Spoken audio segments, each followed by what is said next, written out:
pretty cool to work on something like that. I talk everyone else out of doing exactly what we're doing. We're excited.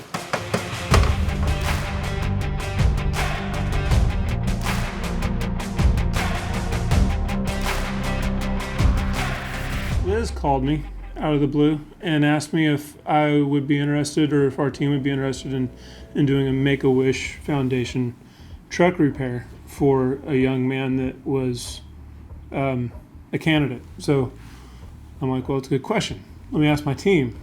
So I sent them an email, and almost immediately I got a response back from my technicians that were all motivated by the story and willing to do the work that was going to be required to get it done.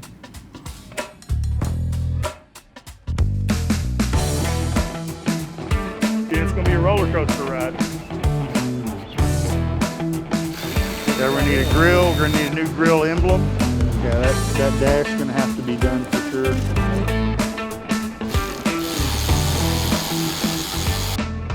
My role is a collision technician as far as repairing dents and taking stuff apart. And we went from there to circling dents, trying to find dents. I picked the right door because it was one of the worst panels on the truck, and it was a challenge, and I like a challenge that it keeps it more interesting.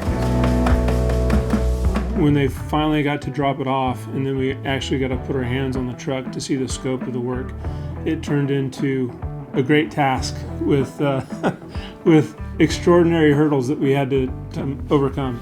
They don't make parts for that truck anymore. Whatever they need from me, I go get it, I provide it. I drove south of Dallas to find this donor truck to acquire a ton of parts that we needed.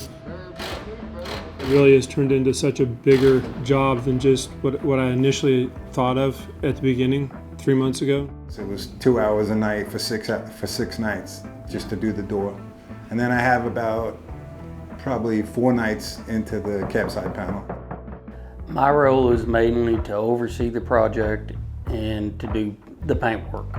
I'm the buffer here, so once the car gets painted, it comes to me and I look over the entire car. I'm usually the last person to touch the car right before it goes to the owner, yeah. The paint we're putting on it is a 3-stage paint, so it'll take a better part of a day probably to do it as much as what we're painting. Then we'll probably let it sit a couple of days, and then we'll color sand and buff it.